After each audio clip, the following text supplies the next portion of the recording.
Assalamualaikum warahmatullahi wabarakatuh. Assalatu wassalamu ala rasulillah sayyidina wa maulana Muhammad sallallahu alaihi wasallam wa ala alihi wa ashabihi ajma'in, amma ba'du. Baik teman-teman, dimanapun teman-teman berada yang insya Allah yang dimuliakan oleh Allah subhanahu wa ta'ala, saya doakan mudah-mudahan hari ini jauh bertambah sehat, teman-teman itu jauh bertambah baik, jauh bertambah bangkit, dan jauh bertambah semangat lagi. Dan ingat teman-teman, untuk para penderita gangguan asam lambung yang disebabkan daripada anxiety disorder itu, kalian gak usah khawatir ya. Apapun sensasinya, gimana pun rasanya, itu tidak berbahaya. Itu hanya bentuk respon tubuh saja. Jadi kalian gak usah dibanding-bandingkan atau menyamak-nyamakan dengan penyakit. Nah, baik teman-teman, untuk kali ini yang saya bahas teman-teman, untuk penderita gangguan asam lambung dan anxiety psikosomatis, itu kok kalau di bawah puasa yang punya asam lambung dan anxiety disorder itu, kok di bawah puasa dia nyaman, tapi setelah buka, rata-rata nih setelah buka, setelah makan, habis buka lah, entah itu makan dikit ataupun banyak, kok ada sensasi, ini kenapa Kang ya, kok saya waktu puasa mungkin siang ataupun pagi itu nggak jadi masalah gitu, nggak apa-apa, biasa-biasa aja. Ketika begitu buka, makan ataupun kita berbuka dengan yang ada kan hanya tajil, kok langsung ada sensasinya. Wah, hebat banget nih. Kenapa ya Kang ya? Di saat lagi perut kosong kok tidak ada sensasi, ketika udah buka kok sensasinya kok timbul gitu kan. Intinya di bawah puasa kok biasa-biasa aja gitu. Sensasi itu emang agak berkurang, tapi setelah berbuka puasa kok sensasinya ada aja. Itu kenapa Kang? Nah, baik, nanti saya akan jelaskan teman-teman ya. Sekali lagi jumpa lagi bersama Bang Andi teman-teman. Nanti saya akan jelaskan. Jangan di skip videonya agar kalian tuh bisa memahami, biar paham bahwa penderita gangguan asam lambung dan anxiety psikosomatis, sensasinya itu biar kalian bisa mengenal, biar kalian tidak panik itu teman-teman ya. Jangan skip. Dan yang baru bergabung di channelnya Kang Sunandi, yang baru bergabung, yang belum subscribe terlebih dahulu, karena buat saya pribadi itu subscribe sangatlah penting teman-teman. Kenapa? Agar video-video saya itu bisa berkembang dengan baik. Kalau sudah berkembang dengan baik, tentunya saja itu bisa menambah motivasi saya untuk selalu bikin video-video seputaran gangguan asam lambung dan anxiety psikosomatis disorder teman-teman. Sekali lagi teman-teman, saya di sini bukan ahli obat, ahli herbal, atau apalagi dokter, bukan. Saya bercerita tentang berdasarkan tentang pengalaman-pengalaman saya. Saya bercerita tentang seputaran gangguan asam lambung dan anxiety disorder itu berdasarkan pengalaman dan sebagai mantan. Sama teman-teman, saya seperti kalian. Saya juga mantan penderita sama seperti kalian. Hanya saja saya alhamdulillah sudah sembuh total sampai saat ini, alhamdulillah. Nah, saya pengen mengedukasi agar kalian bisa termotivasi oleh video-video saya. Jangan lupa juga teman-teman, tombol loncengnya juga, tombol notifikasinya juga, agar kalian itu tidak ketinggalan video-video terbaru saya gitu ya teman-teman. Baik teman-teman, langsung saja. Begini teman-teman, kenapa ya di saat lagi puasa, kita di bawah puasa nih gitu kan, kita masih biasa-biasa saja, sensasinya ya biasa, masih bisa teratasi, tidak begitu panik atau tidak begitu khawatir, tidak begitu takut, biasa aja. Tapi teman-teman, setelah kita berbuka puasa, setelah takjil, makan, setelah makan itu kok sensasinya ada, entah itu ada yang mual, ada kayak begah, perutnya kebanyakan begah, terus juga kayak sakit, terus kadang-kadang sering bunyi, terus keleyangannya juga timbul lagi, keringat dinginnya juga itu otomatis ada, keringat dingin, kaki dingin gitu, tangan, bahkan ada yang tremor. Terus lari ke ulu hati nih kayak ganjel. Terus tiba-tiba ada jarang sih, tapi ada yang tidak bisa nelan. Saya dulu pernah begitu kan ya teman-teman. Terus mulai tuh tanganku udah nggak enak gitu kan itu. Nah, sensasi seperti itu, teman-teman gak usah khawatir, teman-teman gak usah takut, teman-teman gak usah khawatir, gak usah cemas, dan gak usah was-was. Karena sensasi seperti itu teman-teman, itu hal yang lumrah dan wajar. Ketika ada sensasi itu muncul, teman-teman gak usah panik. Kenapa? Gini teman-teman ya, jadi perut kalian itu butuh yang namanya adaptasi. Kalian tadinya adaptasinya lapar, udah terbiasa adaptasi, biasa, udah bisa berdamai itu dengan rasa lapar, udah bisa berdamai antara psikis kalian, mental kalian dengan asam lambung itu sudah bisa berdamai. Udah biasa berhadapan dengan lapar tuh. Makanya sensasinya berdamai tuh. Damai. Nah, ketika teman-teman berbuka puasa, ketika teman-teman makan banyak atau dikitnya, itu pleng, sensasi itu timbul, wajar. Dia lagi berdamai lagi. Kalau kalian sudah bisa berdamai, nanti sensasi itu sama seperti kalian menghadapi lapar. Kok saya di saat lapar nggak apa-apa ya? Nah, itu berarti sudah berdamai. Tapi kalau setelah makan, setelah berbuka puasa, kok sensasi timbul? Nah, kalian itu harus bisa berdamai lagi. Jadi itu adalah sesuatu yang wajar, teman-teman. Nah, yang nggak wajar itu sebetulnya cara berpikir kalian. Kenapa?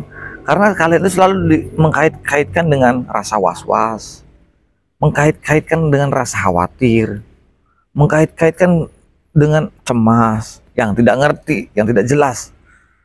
Terus dikait-kaitkan lagi dengan rasa takut yang berlebih. Kenapa was-was? Kenapa takut? Cemasnya. Oke. Takut apa sih yang ditakutin? Kenapa pikiran selalu dihantui dengan takut? Karena kalian mungkin punya trauma. Gitu kan. Takutnya apa? Kayak dulu saya ngelihat saudara, teman ataupun tetangga dia terkena penyakit berat gara-gara seperti ini. Nah, seolah-olah kita menyamakan dengan hal seperti itu. Nah, takutnya di situ. Yang kedua, khawatirnya sama. Mungkin punya tetangga, saudara ataupun teman yang dikatakan, "Oh iya, saya punya pengalaman." Namanya traumatik tuh, trauma. Selalu dikait-kaitkan dengan, jadi seolah-olah orang terkena anxiety disorder itu selalu mempunyai skenario tersendiri. Kenapa saya bilang itu kok mempunyai skenario sendiri? Karena selalu mengkait-kaitkan tentang kita dengan orang itu, tentang kita dengan si fulan selalu dikait-kaitkan. Nah, maksud saya teman-teman harus bisa mengabaikan pola pikiran seperti itu. Pola pikir yang dikatakan tidak ada manfaat sama sekali, bahkan justru pikiran seperti itu justru merugikan kalian sendiri. Kenapa? Ruginya RT RW teman-teman, apa? Rugi tenaga, rugi waktu. Nah, itu rugi tenaga. Yang namanya berpikir itu menguras tenaganya ekstra, teman-teman. Makanya orang-orang yang penderita gangguan asam lambung anxiety disorder itu, teman-teman ya, dia mudah capek, mudah lelah, gampang lemes. Kerjaannya dikit, makanya banyak, istirahatnya cukup. Tapi dia mudah lemas, mudah capek, mudah ngos-ngosan. Kenapa? Wajar. Karena tenaganya pikiran dipakai oleh pikiran kita yang setiap harinya kita mikir aja. Apa sih yang dipikirin? Bukan mikirin keluarga, bukan mikirin utang, bukan mikirin. Jadi yang dipikirin itu apa? Khawatir, takut, cemas, dan was-was yang berlebih yang tidak jelas. Kenapa kok bisa dibilang nggak jelas? Ya karena takut mati. Orang kan kalau seseorang berpikir takut mati itu bukan nggak jelas matinya. Jadi nggak jelas arahan hidup kita. Karena mati sudah ada yang mikirin, kamu tuh dipikirin atau tidak dipikirin. Mati itu sudah ada yang ngatur, brother. Yang namanya kematian sudah ada yang ngatur. Ngapain kalian capek-capek mikirin mati? Kamu lebih baik mikirin diri kamu sendiri. Lebih baik kamu mikirin keluarga kamu. Tentang dikatakan mendingan kamu mikirin, bertafakur, memikirkan amalan-amalan soleh atau amal solehah kamu, amalan kebaikan kamu. Mikirin karir yang jauh bisa bermanfaat. Kalau kamu sudah sukses, bisa bersedekah, kamu bisa bangun masjid, bisa bangun pondok. Pikirin itu. Jadi kita juga enak, ada kenangan yang sangat indah. Gitu. Ngapain? Kalian harus mikirin mati, harus mikirin apa ya yang tidak jelas. Bukan tidak jelas matinya. Yang tidak jelas itu arahan kitanya. Jadi akhirnya apa? Kaya enggak, pinter enggak, mati iya. Kaya enggak, pinter enggak, goblok iya, mati iya. Jadi ngapain? Jadi belajar selon, belajar nekat. Belajar nekat gimana? Kamu abaikan pola pikiran negatifnya itu, karena kematian itu adalah ranah Tuhan, bukan ranah kita. Ranah kita adalah menjaga badan ini. Kita sudah diberikan kendaraan. Gimana kendaraan kita itu biar tetap prima, biar tetap fit, biar tetap sehat. Ini badan itu kendaraan.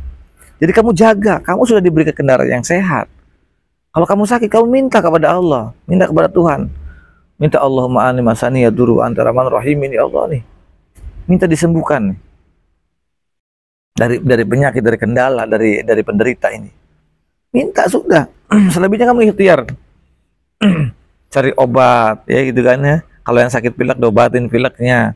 Nah, kalau anxiety disorder, bukan kalian bukan cari obat, tapi mencari hiburan. Hiburannya teman yang bisa mengerti tentang, ingat ya, kamu boleh bercerita tentang seputar gangguan asam lambung anxiety disorder.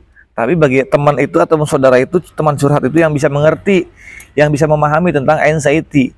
Tapi mau saudara apalagi teman ya, kalau dia nggak ngerti tentang anxiety disorder, maka kalian wajib jangan curhat kepada mereka. Kenapa? Karena ancaman nanti buat kalian. Kenapa? Mereka tidak mengerti tentang seputaran gangguan asam lambung anxiety disorder itu, nanti kalian akan gampang ke-trigger gitu. Karena mereka yang tidak memahami, tidak tahu perasaan tentang orang anxiety, marasnya, khawatirnya, takutnya, cemasnya, itu nggak jadi buat kalian, itu nggak jadi.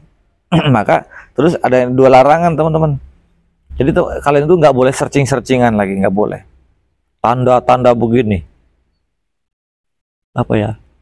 Tanda-tanda apalah, sakit begini dia searching. Akhirnya apa?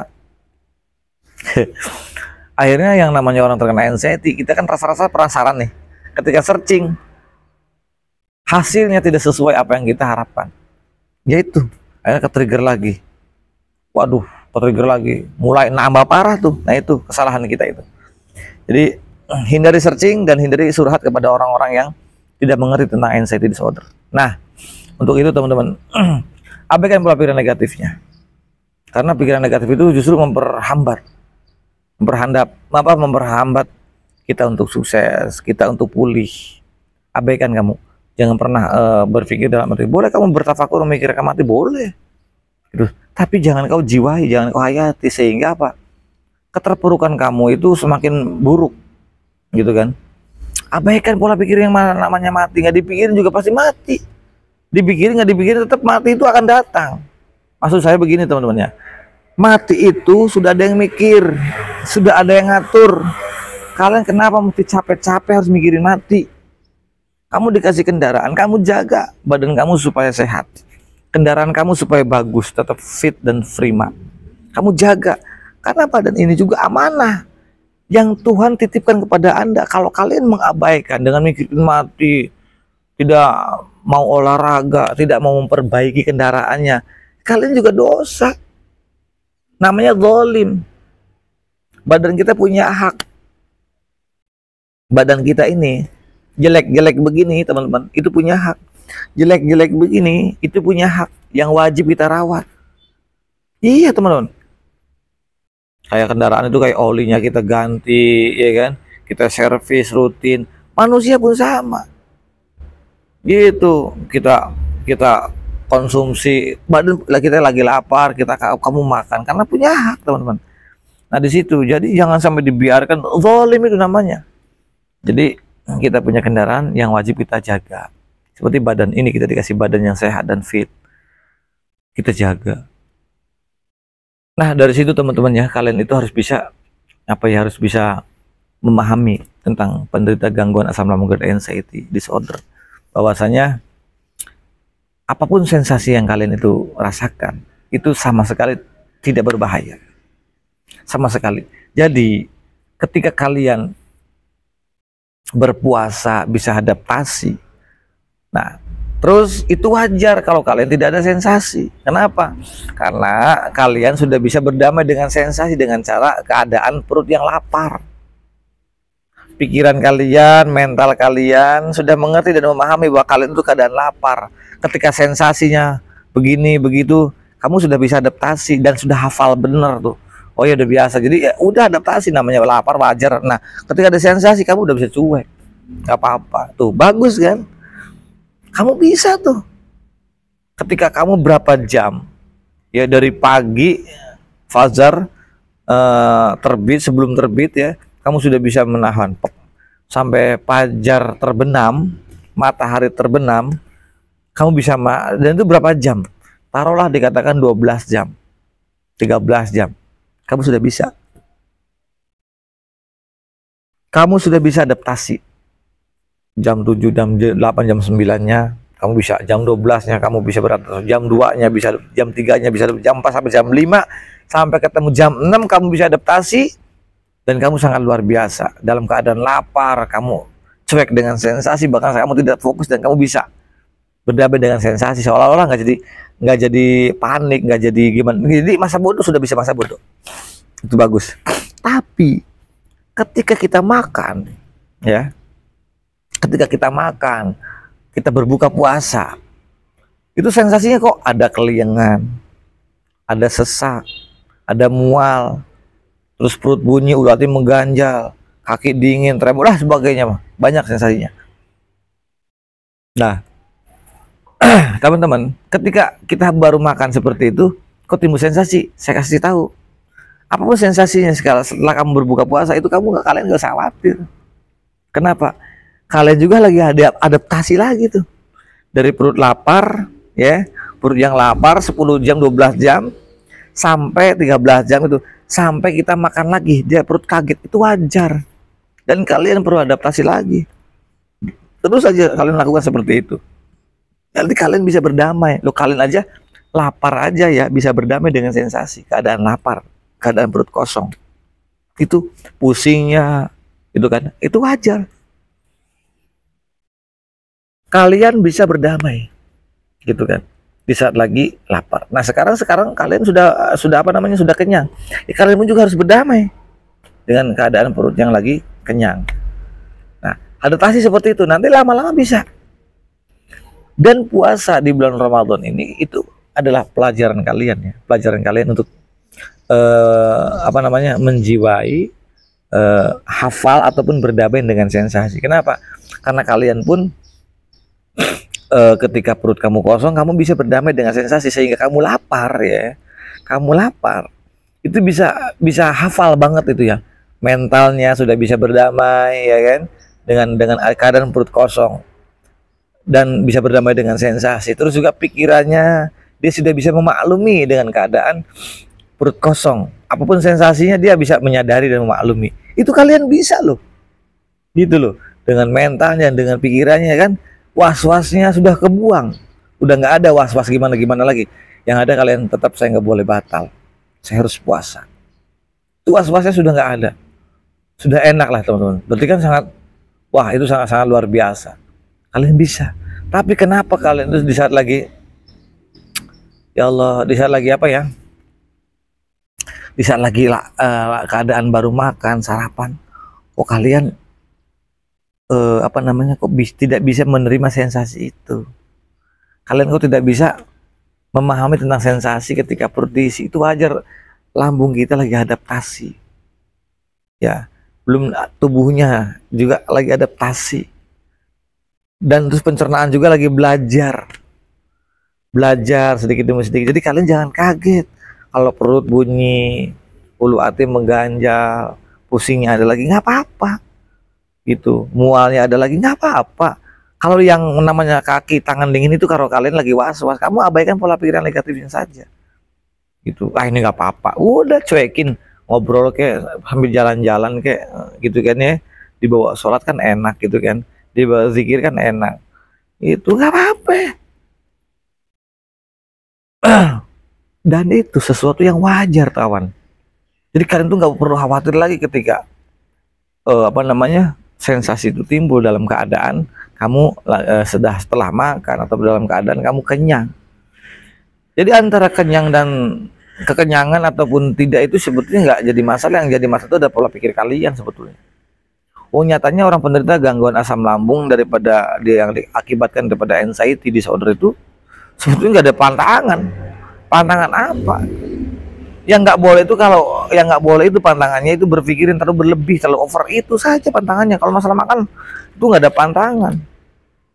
Makan nggak ada pantangan, apa nggak ada. Yang nggak boleh itu berlebih, itu aja yang berlebih. Seperti itu. Jadi kalian itu sebetulnya adalah orang-orang yang paling kuat yang dipilih oleh Tuhan. Itu makanya kalian itu orang-orang hebat. Karena orang lain pun juga belum tentu bisa dan belum tentu kuat untuk menghadapi tentang sensasinya anxiety disorder, teman-teman. Jadi kalian itu benar-benar orang pilihan, sangat luar biasa. Nah itu teman-teman, agar kalian itu bisa lebih paham sensasi. Karena banyak yang nanya ke saya, sensasi kenapa ya bang? Setiap puasa saya biasa-biasa aja. Itu rata-rata semua, mungkin ratusan yang ke saya itu yang bilang di TikTok ataupun di YouTube itu, Rata-rata mereka perut lapar dia nggak jadi masalah, di bawah puasa dia nggak ada sensasi. Tapi ketika habis berbuka puasa sensasi itu kayak datang lagi seperti itu wajar, lagi adaptasi. Jadi kalian nggak perlu kaget. Tolong dong Bang Ali jelasin ketika sensasi setelah berbuka puasa ini teman-teman.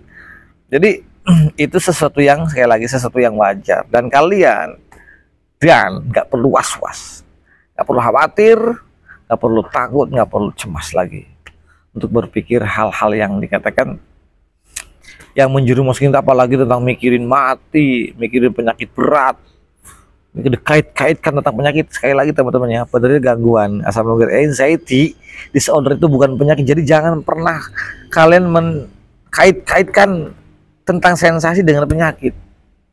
Jangan pernah menyamak-nyamakan, karena ini tidak ada hubungannya. Ini kalian tuh hanya terkena gangguan mental.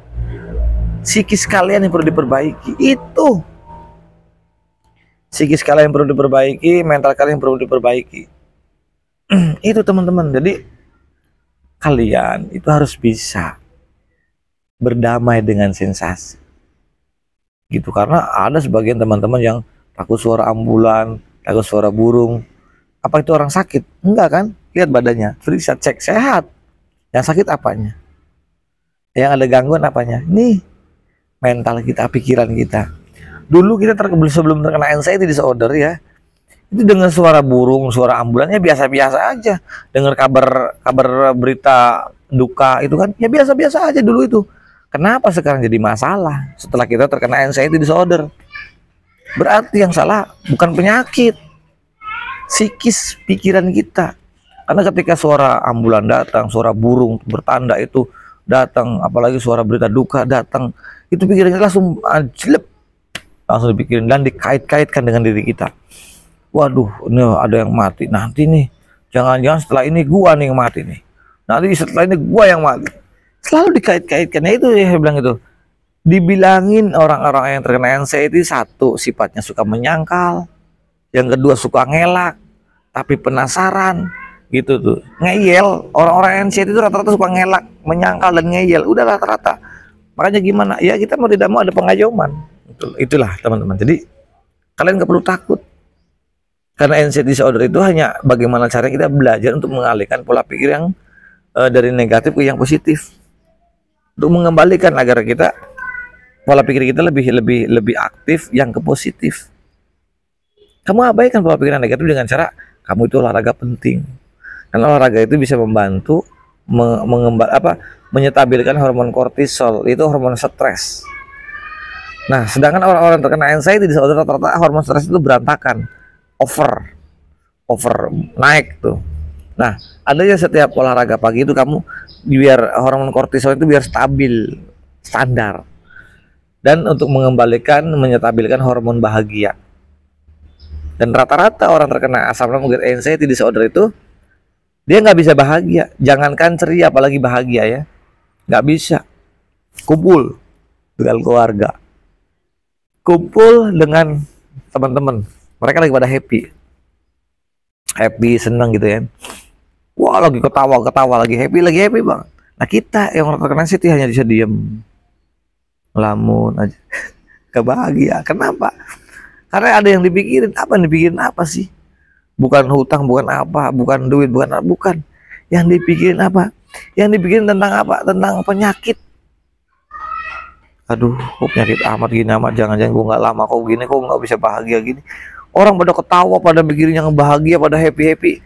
Kok kalian masih termenung mikirin di tempat yang bahagia aja kamu tidak bisa membahagiakan diri, apalagi membahagiakan orang lain. Itulah orang-orang ciri khas gangguan asam lambung anxiety disorder itu teman-teman. Jadi itu teman-temannya untuk sensasi di bulan Ramadan, di saat kita lagi keadaan puasa dan setelah sensasi setelah kita berbuka puasa. Jadi ini yang bisa saya sampaikan, mudah-mudahan ini juga bisa bermanfaat, wasilah agar kalian bisa memahami tentang sensasi gangguan asam lambung anxiety psychosomatic disorder ya. Jadi kalian nggak perlu takut lagi, dan ini bukan penyakit, ini hanya gangguan mental psikis saja yang kalian itu sebetulnya bisa berdamai, dan itu kalian bisa sembuh total.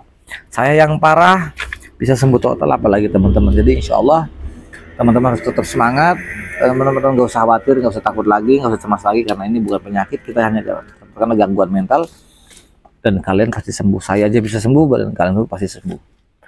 Yang baik datang dari Allah Subhanahu wa taala, yang jelek dari saya pribadi. Al-insanu makhluqun wa nisan, saya manusia biasa, atau masalah nakal, jadi mohon maafnya barangkali salah katak, mudah-mudahan jadi manfaat dan wasilah teman-teman agar bisa menjadi pulih total sama seperti saya. Itu saja.